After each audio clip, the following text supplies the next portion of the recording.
Hello everyone, welcome to my YouTube channel Mamta maths tutorial. और आज 10th class में lecture 55 है। ये हम चैप्टर 1 कर रहे हैं और आज करेंगे एग्जांपल्स किसके, एक्सरसाइज 1.2 के।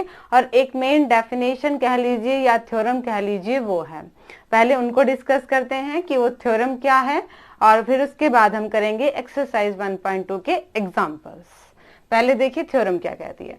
फंडामेंटल थ्योरम ऑफ अरिथमेटिक, ये आपके है इस एक्सरसाइज में। क्या कहती है ये? Every composite number can be expressed as a product of prime numbers and this factorization is unique apart from the order in which the prime factor occurs. कि किसी भी कंपोजिट नंबर को प्राइम नंबर्स के product में लिख सकते हैं। ठीक है, किसी भी कंपोजिट नंबर को प्राइम नंबर की प्रोडक्ट में लिख सकते हैं। और ये ऐसा नहीं है कि उसको हम चेंज कर सकें, वो जो प्रोडक्ट होगी वो यूनिक होगी। हाँ, नंबर्स को हम आगे पीछे कर सकते हैं क्योंकि प्रोडक्ट है ना। प्रोडक्ट में 2 into 3 भी 6 होता है और 3 into 2 भी 6 होता है। ठीक है, हिंदी में अगर बात करें तो हिंदी में क्या कह रहे हैं? अंक गणित की आधारभूत प्रमेय। ये प्रमेय कहती क्या है? प्रत्येक भाज्य संख्या को अभाज्य संख्याओं के गुणनफल के रूप में व्यक्त किया जा सकता है। भाज्य संख्याएं जो एक और खुद के अलावा और भी कई नंबर से भाग हो जाएं। अभाज्य कैसे होती हैं? जो एक और खुद के अलावा किसी से भाग ना हो। तो भाज्य संख्या को अभाज्य संख्याओं के गुणा के रूप में लिखा जा सकता है। और यह गुणनखंड क्या होता है? इनका क्रम मैटर नहीं करता। ठीक है, 6 को हम क्या लिखते हैं? 2 गुना 3, या फिर 6 को हम क्या लिखते हैं? 3 गुना 2। नंबर आगे पीछे कर सकते हैं। और वैसे ये अद्वितीय यूनिक है, मतलब 6 को ऐसा नहीं है कि आप 5 गुना 1, 5 गुना कुछ भी कर दो, समझ रहे हो? 2 और 3 है तो 2 और 3 ही आएंगे और नंबर्स नहीं आएंगे। ठीक है, हाँ, नंबर्स आगे पीछे हो सकते हैं। हमें जो भी फैक्टर मिलेंगे वो फैक्टर्स आपके क्या होंगे? यूनिक होंगे। तो ये थी आपकी क्या? फंडामेंटल थ्योरम ऑफ अरिथमेटिक, अंक गणित की आधारभूत प्रमेय। मैं रिपीट करती हूँ, हर एक कंपोजिट नंबर भाज्य संख्या को प्राइम नंबर्स अभाज्य संख्या के गुना के रूप में लिख सकते हैं। ये एक यूनिक होता है, फैक्टराइजेशन अद्वितीय होता है। हाँ, क्रम होता है वो आपका चेंज हो सकता है। क्या था? अपार्ट फ्रॉम द ऑर्डर, यानी कि इस ऑर्डर मैटर नहीं करता है, ये क्रम मैटर नहीं करता है। कोई भी नंबर ले लीजिए, 6 को क्या लिख सकते हैं? 3 into 2, या फिर 6 को क्या लिख सकते हैं? 2 into 3। ये आपके पास क्या है? कंपोजिट नंबर है, भाज्य संख्या है। 2 और 3 आपके पास क्या है? प्राइम नंबर्स हैं, अभाज्य संख्याएं हैं। इनको एक उसमें लिख सकते हैं। फैक्टराइजेशन जो किया है इसमें आपका ऑर्डर मैटर नहीं करता है।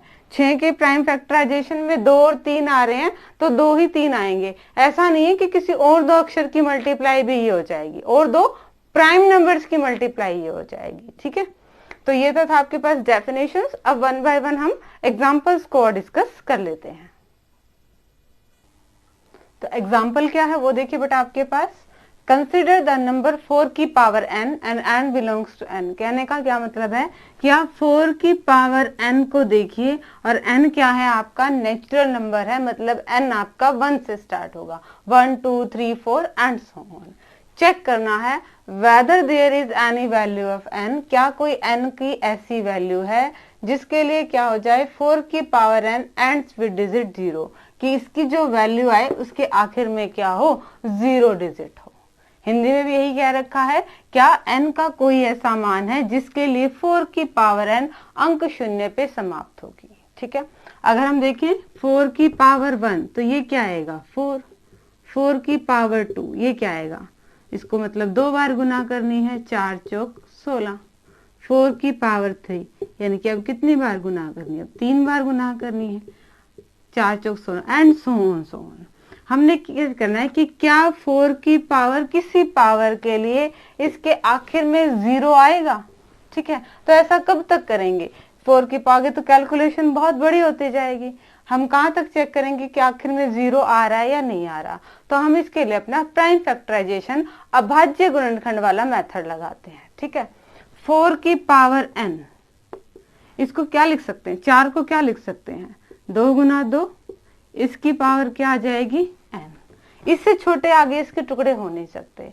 दोनों क्या हैं आपके पास, प्राइम नंबर है, अभाज्य संख्या है, यानी कि इसकी कोई भी पावर आए तो उसके प्राइम फैक्टर में, उसके अभाज्य गुणन में केवल क्या आएगा, 2 आएगा। ठीक है, और 0 पे भाग होने, 0 पे आए तो आखिर में किससे भाग होने चाहिए, वो 5 से भाग होने चाहिए, यानी कि उसके अभाज्य गुणन में क्या आना चाहिए, 5 आना चाहिए। ये सारा मैटर आपको लिखना है। लिखना कैसे है वो नोट्स में है। दोबारा देखिए क्या है, हमने चेक करना है क्या 4 की पावर n किसी n के लिए आखिर में नंबर 0 आएगा डिजिट। अगर आखिर में 0 आएगा तो वो किससे भाग होनी चाहिए, वो 5 से भाग हो जाएगी। मान लो आखिर में 0 आ गया तो वो संख्या 5 से भाग हो जाएगी, और कोई संख्या 5 से भाग होगी मतलब उसके प्राइम फैक्टराइजेशन अभाज्य गुणनखंड में क्या आना चाहिए, 5 डिजिट आनी चाहिए, 5 अंक आना चाहिए। बट हमने जब 4 की पावर n को ब्रेक किया तो यहाँ पे तो क्या आ रहा है, केवल 2 आ रहा है, 5 आ ही नहीं रहा, यानी कि किसी भी n के लिए ये 0 पर नहीं आएगी। ठीक है, किसी भी n के लिए 4 की पावर n के आखिर में 0 नहीं आएगा। क्यों, कब आता, अगर यहाँ पे कहीं ना कहीं 5 आ जाता। दोबारा देखिए क्या किया हमने कि 4 की पावर n किसी भी n के लिए, यानी कि n की पावर हम क्या रखें कि आखिर में 0 आ जाए। अगर आखिर में 0 आएगा तो वो संख्या 5 से डिवाइड होनी चाहिए। कोई भी संख्या 5 से डिवाइड होगी मतलब उसके प्राइम फैक्टराइजेशन में कहीं ना कहीं 5 आएगा, तभी तो वो डिवाइड होगी। और यहाँ के प्राइम फैक्टराइजेशन में क्या आया, सिर्फ 2 आया है। तो यानी कि किसी भी n के लिए ये संख्या 0 पर समाप्त नहीं होगी, इसके एंड में कभी 0 नहीं आएगा। लिखना कैसे है उसके लिए आप जो डिस्क्रिप्शन में नोट्स हैं उनकी हेल्प ले लीजिएगा। उस लिखे हुए पैराग्राफ में कहा क्या गया है वो मैंने आपको एक्सप्लेन कर दिया है। एग्जाम्पल्स आगे देखते हैं क्या है, देखिए जरा। आपको एग्जाम्पल्स दिए हुए HCF और LCM निकालने के लिए प्राइम फैक्टराइजेशन मेथड से। ये आपने जो छोटी क्लासेस में HCF LCM निकाला है वही मेथड है प्राइम फैक्टराइजेशन मेथड अभाज्य गुणनखंड। एग्जाम्पल 6 में हमें LCM और HCF के निकालना है, किसका, 6 का और 120 का। तो प्राइम फैक्टराइजेशन ऐसे ही करते हैं हम, 6 को पहले स्टार्टिंग से करें, प्राइम नंबर से 2 से भाग जाएगा, क्या आएगा, 3। बस ये तो यहीं पे खत्म हो गया। ठीक है, और फिर क्या है 120 को 2 से करें, 60, 2 से भाग करें, 30, 2 से भाग करें, 15, फिर अब 3 से भाग करें, ये आ गया आपके पास 5। अगर आपको डायरेक्ट भाग नहीं करना आता तो आप डिवाइड लेके कर लीजिए, बस आपके 10th के लेवल पे आपको डायरेक्ट करना आना चाहिए। अब हम क्या लिखें, 6 को क्या लिख सकते हैं, 2 गुना 3, और 120 को क्या लिख सकते हैं, 2 गुना 2 गुना 2, 2 गुना 2 गुना 2 गुना 3 गुना 5। ठीक है, हमने प्राइम फैक्टराइजेशन किया और फिर इसे प्रोडक्ट के रूप में लिख दिया। ठीक है, यहाँ तक ये वाला काम हम छोटी क्लासेस में करते आए हैं। हम HCF और LCM जैसा निकालते हैं सेम वही आपका प्राइम फैक्टराइजेशन मेथड है, मैं कुछ अलग नहीं कर रही। अब पहले हम निकालते हैं HCF। HCF का मतलब होता है हाईएस्ट कॉमन फैक्टर, हिंदी में इसे महत्तम समावर्तक कहते हैं। मतलब दोनों में आपने कॉमन ढूंढने हैं। तो हमें एक तो कॉमन मिल गया क्या, 2, और एक कॉमन हमें क्या मिल गया दोनों में, 3। तो जितने भी कॉमन मिले उनकी मल्टीप्लाई कर दो और ये आपका क्या आ गया है, HCF। LCM कैसे निकालेंगे, LCM के लिए जो कॉमन है वो तो लिख दो, बाकी बच गए वो भी सारे लिख दो। 2 भी बच गया, एक 2 बच गया और एक 5 बच गया, इनकी मल्टीप्लाई कर दो। 5 to the 10 20, और ये 60, और ये आपके पास क्या आ गया 120। ठीक है, ये आ गया। हमने वही किया, हमने अभाज्य गुणनखंड किए, इनको प्रोडक्ट के रूप में लिखा। HCF के लिए जो दोनों में कॉमन थे वो लिख दिए, और LCM के लिए जो दोनों में कॉमन थे वो भी, और जो बाकी बचे हैं वो सारे लिख दिए। ठीक है, ये आपका आ गया HCF और LCM। हमें ये निकालना था एग्जाम्पल 6 में। एग्जाम्पल 7 देखते हैं। एग्जाम्पल 7 में भी आपने क्या करना है, HCF निकालना है और देन उसका यूज करके आपने LCM निकालना है। एग्जाम्पल 7 से पहले मैं आपको एक रिजल्ट बताती हूँ। क्या, product of two numbers is equal to their LCM into HCF। दो संख्याओं का गुणनफल, दो संख्याओं का गुणनफल किसके बराबर होता है? उनके एलसीएम और HCF की गुना के बराबर होता है। ठीक है, ये आपका रिजल्ट है, ये आपका यूज होगा अभी इस क्वेश्चन में। दो नंबर आपको दे रखे हैं, आप उन दोनों की गुना कर दो, चाहे उनका एलसीएम और HCF निकाल के उन दोनों की गुना कर दो, वो बराबर आएगा। क्वेश्चन नंबर एग्जांपल 7 देखिए क्या है। आपने 96 और 404 इनका क्या निकालना है? HCF निकालना है। तो पहले किससे जा रहा है? 6 दिख रहा है यानी कि 2 से जाएगा, 4 8 और ये 16 बचेगा।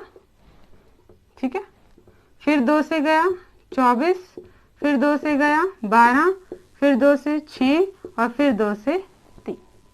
ये किस पे जाएगा? 2 पे दिख रहा है, फिर 2 पे दिख रहा है। 101 किस पे जाएगा? 101 तो किसी भी टेबल में नहीं आता, तो इसे यहीं छोड़ दीजिए। अब हम इसको प्रोडक्ट के रूप में लिख दें। 96 को क्या लिख सकते हैं? 2 2 2 2 2, 3 2 5 बार, 1 2 3 4 5 और आखिर में क्या है? 3। 404 को क्या लिख सकते हैं? 2 इंटू 2 इंटू 101। अब हम क्या निकालते हैं? इनका HCF। HCF क्या निकलेगा? हाईएस्ट कॉमन फैक्टर जो दोनों में कॉमन हो। एक तो ये मिल गया पेयर और एक ये मिल गया।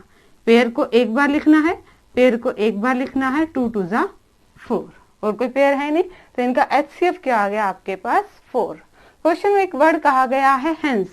हेंस का मतलब होता है अब तक आपने जो निकाल दिया उसका यूज करके आगे निकालना है। ठीक है, अभी अभी हमने क्या किया? एक रिजल्ट पढ़ा क्या? कि दो संख्याओं का गुणनफल उनके एलसीएम और HCF के गुना के बराबर आएगा। तो संख्याएं हमारे पास क्या है? 96 और 404। 96 इंटू 404 किसके बराबर आएगी? उनके एलसीएम और HCF के गुणा के बराबर। एलसीएम तो हमें पता नहीं, पर अभी अभी हमने HCF निकाल लिया 4 के बराबर। यहाँ से हम एलसीएम की वैल्यू निकाल लें। एलसीएम एक तरफ, बाकी सारे टर्म दूसरी तरफ, तो क्या आ जाएगा? 96 404 और डिवाइड में चला जाएगा 4। 4 गुना में है ना, दूसरी तरफ जाएगा तो भाग में। अब ये कट रहा है किसी से, ये 4 से काट दो। 101 और 96 की मल्टीप्लाई कर दो, 606 909, ये आएगा आपके पास 9696। ये आ गया आपके पास एलसीएम। ठीक है, इसके लिए ये रिजल्ट बहुत इंपॉर्टेंट है। दो नंबर्स की गुना कर दो और चाहे उनके एलसीएम और HCF की गुना कर दो, दोनों बराबर आएंगी। देखिए दोबारा से, हमने 96 96 और 404 404 का HCF निकाला। नंबर्स का अभाज्य गुणनखंड किया, उनको गुना के रूप में लिखा और जो जो हमें पेयर कॉमन आते गए उनको लिखते गए। जितने भी पेयर कॉमन आते हैं उनकी गुना कर दो, वो उनका क्या आ जाएगा? HCF। ठीक है, हेंस इसके बाद हमें उसका एलसीएम निकालना है, तो हमने इसका रिजल्ट का यूज किया कि एलसीएम और HCF की गुणा कर दो और दोनों नंबर्स की गुणा कर दो, बराबर आ जाएगा। तो हमने दोनों नंबर्स की गुना कर दी और एलसीएम और HCF की गुना कर दी। क्योंकि हमें एलसीएम निकालना था तो ये हमने एक तरफ रखा, बाकी सारे टर्म दूसरी तरफ रखी। जो कट रहा था काट दिया और आपका क्या आ गया है? आंसर आ गया है। और अब एक लास्ट एग्जाम्पल और है आपके सामने। अब की बार 3 नंबर्स दे दिए। ध्यान रहे, ये चीज 3 नंबर्स पे लागू नहीं होती है।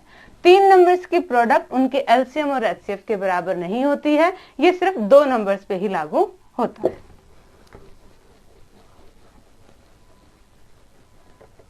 लास्ट क्वेश्चन में दे रखा है आपको 6, 72 और 120। इनका एलसीएम और HCF निकालना है प्राइम फैक्टराइजेशन मेथड से। तो 6 के तो क्या हो जाएंगे? 2 और 3, ये 2 पे जाएगा 36, फिर 2 पे जाएगा 18, फिर 2 पे जाएगा 9, फिर 3 से चला जाएगा।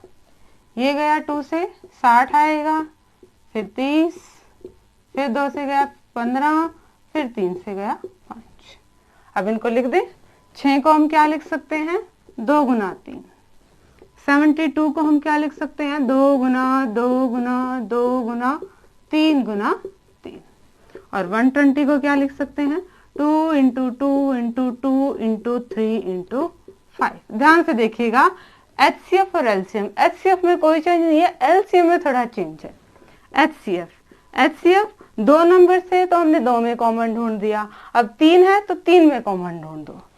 तीनों में कॉमन क्या आ रहा है, एक तो आ रहा है 2 और एक आ रहा है तीनों में कॉमन 3, तो HCF तो क्या आ गया आपके पास 3।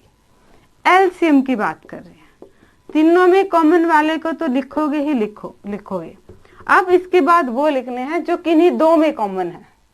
अब देखिए 2 कॉमन है इनमें, एक बार लिख देंगे, 2 में कॉमन होना चाहिए, 2 कॉमन है इनमें, वो लिख दिया। अब 2 में कॉमन वाले भी खत्म हो गए, अब जो बच गए वो सारे लिख दो, 3 बच गया और 5 बच गया। ये चीज ध्यान से करनी है। दोबारा देखिए एलसीएम के लिए हमने क्या किया, अगर 3 नंबर्स हैं तो पहले जो तीनों में कॉमन थे वो लिख दिए, उसके बाद जो किन्हीं 2 नंबर्स में कॉमन आ रहे हैं वो भी लिखते गए और बाद में जो बच गए वो सारे लिख दो। अब इनकी मल्टीप्लाई कर दो, 15 दूनी 30, 30 दूनी 60 और 60 के 180 दूनी 360, ये आ गया आपके पास। ये एलसीएम एचसीएफ ही निकालना था, आगे वेरीफाई नहीं करना प्रोडक्ट वाला, वो होगा भी नहीं। प्रोडक्ट वाला ध्यान रहे सिर्फ 2 नंबर्स के लिए होता है, 2 नंबर्स की गुना करो तो आंसर आए जो, वही उनके एचसीएफ और एलसीएम की गुना करो तो आएगा। 3 नंबर्स पे वो लागू नहीं होगा। यहाँ पे क्वेश्चन में क्या था, हमें 3 नंबर्स दिए हुए थे और हमें उनका एचसीएफ और एलसीएम निकालना था बाय प्राइम फैक्टराइजेशन मेथड। तो हमने तीनों का अभाज्य गुणनखंड किया। इस मेथड को प्राइम फैक्टराइजेशन क्यों कहते हैं, अभाज्य गुणनखंड क्यों कहते हैं, ये सारे नंबर्स आप देखिए सारे प्राइम, ठीक है, प्राइम फैक्टराइजेशन किया। फिर एचसीएफ के लिए क्या किया, जो तीनों में कॉमन थे, एलसीएम के लिए जो तीनों में कॉमन आ रहे हैं वो, फिर किन्हीं 2 में कॉमन आ रहे हैं वो, और फिर जो किसी में कॉमन नहीं आ रहे मतलब जो एक एक बार है वो सारे लिख दिए, उनके प्रोडक्ट कर देंगे तो वो आपका क्या आ जाएगा, एलसीएम। होप कि आपको आज के क्वेश्चंस अच्छे से समझ में आए होंगे। इनके सॉल्यूशन है वो ले लीजिएगा डिस्क्रिप्शन में, और आगे सिलेबस करने के लिए चैनल से जुड़े रहिए। इसे लाइक कीजिए, शेयर कीजिए, सब्सक्राइब कीजिए। Thank you.